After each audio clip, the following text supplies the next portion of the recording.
여러분, 살다 보면 정말 별거 아닌 것 같은 데서 아주 큰 울림을 받을 때가 있잖아요. 오늘 우리가 함께 들여다볼 김영선 시인의 시집 돌이킬 수 없는이 바로 그런 작품입니다.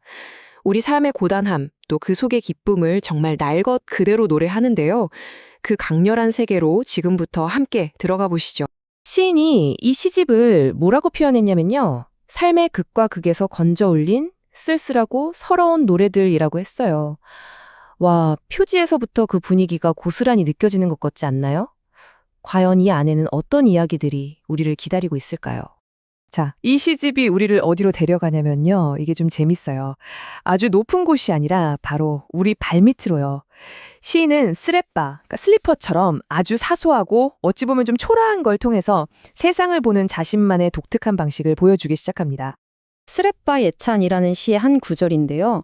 와, 저는 이 구절 딱 읽는데 뭔가 발목을 꽉 조이던 것들에서 확 풀려나는 것 같은 그런 해방감이 들더라고요. 여러분은 어떠세요? 딱딱한 구두 대신 시인의 표현처럼 개 혓바닥 같은 뒤축을 그냥 아무렇게나 끌고 걷는 그 자유로운 말이에요. 그러니까요, 이 작은 저항이 바로 시인의 세계로 들어가는 문인 셈이죠. 사회적 압박을 거부하니까 오히려 편안해지는 거예요. 사모님이 아니어서 세상이 만만해서 좋다는 이 외침, 이게 이 시집 전체를 꿰뚫는 아주 중요한 정서입니다. 자, 그럼 이 편한 슬리퍼를 신고 걷는 세상, 과연 편하기만 할까요? 그렇지가 않습니다. 시인은 여기서 멈추지 않고 우리를 짓누르는 아주 무거운 사회와 경제의 무게를 정면으로 마주하게 만들어요. 네, 이 시집의 한가운데에는요, 불평등한 사회에서 어떻게든 살아남으려는 정말 처절한 몸부림이 그대로 담겨 있습니다. 이 구절 보세요. 와, 손에 흙 한 번 안 묻혀봤을 것 같은, 그래서 오히려 비현실적으로 느껴지는 그런 부의 세계. 이걸 보여주는 거죠. 현실의 고단함, 그러니까 흙하고는 완전히 단절된 저 하늘 위의 궁전. 그런 느낌이랄까요? 그런데 바로 다음 장을 넘기면 이런 시가 나옵니다. 와, 방금 봤던 타워팰리스랑은 정말 극과 극이죠. 여기서는요, 살아남기 위해서 아픈 몸이 오히려 돈을 버는 수단이 되는 그런 너무나 서글픈 현실이 그려져요. 이렇게 나란히 놓고 보니까 두 세계의 차이가 정말 숨이 턱 막힐 정도로 다가오지 않나요? 한쪽은 삶의 온갖 더러운 현실을 그냥 돈으로 다 막아버린 궁전이고, 다른 한쪽은 바로 그 현실을 맨몸으로, 온몸으로 버텨내는 삶. 시인이 이 엄청난 간극을 진짜 날카롭게 잡아내는 거죠. 시인은 인터뷰에서 이렇게 직접 말해요. 가난은 개인의 잘못이 아니라 사회 구조의 문제라고요. 이걸 부끄러워할 필요가 없다고. 자신의 약점을 이렇게 당당하게 드러내는 것, 이게 바로 이 시집이 가진 진짜 힘인 것 같아요. 이렇게 차갑고 정말 버거운 현실 속에서 그럼 우리는 도대체 뭘로 버틸 수 있을까요? 시인은 그 답을 멀리서 찾지 않아요. 바로 사람, 그리고 그 중에서도 가족이라는 이름이 주는 그 따뜻함에서 답을 찾습니다.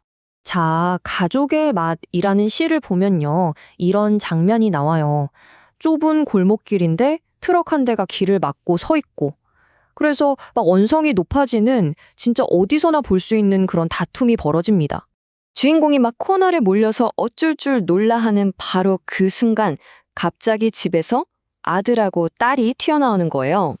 근데 그 모습이 추리닝에 슬리퍼, 가장 편하고 일상적인 모습으로 나타나서 엄마의 편이 되어주는 거죠. 엄마 괜찮아? 이 한마디 모든 긴장을 그냥 한순간에 다 녹여버리는 정말 마법 같은 말 아닌가요?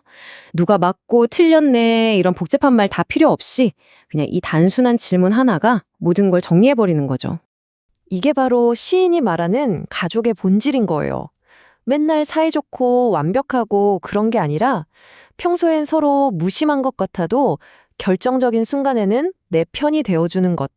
이게 바로 가족의 맛이라는 거죠.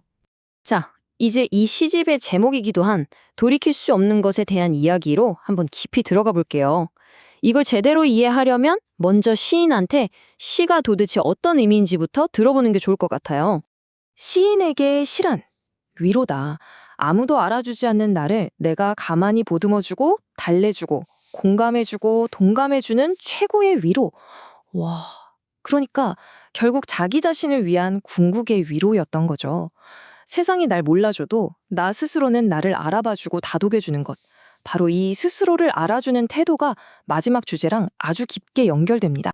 이런 위로, 그리고 스스로를 인정해주는 것에 대한 생각이 바로 시집의 제목인 돌이킬 수 없는 이라는 시에 고스란히 담겨 있습니다. 이 시는요, 다른 누군가를 위해서만 살아온 한 인생, 특히 한 여성의 삶을 들여다봅니다. 어미짐승? 이 표현 정말 너무 강렬하지 않나요?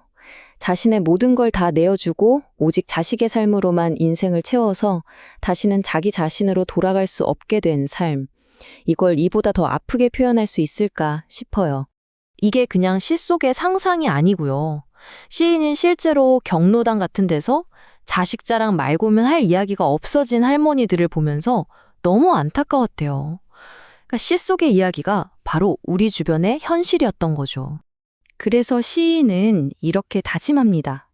나는 자식 이야기 말고는 할 말이 없는 할머니가 되고 싶지는 않다.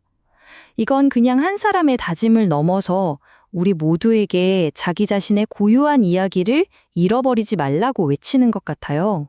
결국 이 시집은 우리에게 이걸 생각하게 만들어요.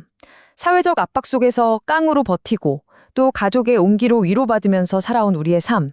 그 과정에서 우리가 내린 수많은 선택, 희생, 그런 것들이 쌓여서 지금의 나를 만들었고 그 길은 다시 되돌릴 수가 없다는 것. 이 시집이 마지막으로 우리 각자에게 던지는 질문은 바로 이겁니다. 당신의 삶에서 돌이킬 수 없는 것은 무엇입니까? 시인은 그 돌이킬 수 없는 길 위에서 자신을 위로하는 시를 썼어요. 그럼 우리는 그 길 위에서 우리 자신을 어떻게 보듬고 살아가야 할까요? 정말 한 번쯤 깊이 생각해보게 만드는 아주 강력한 질문입니다.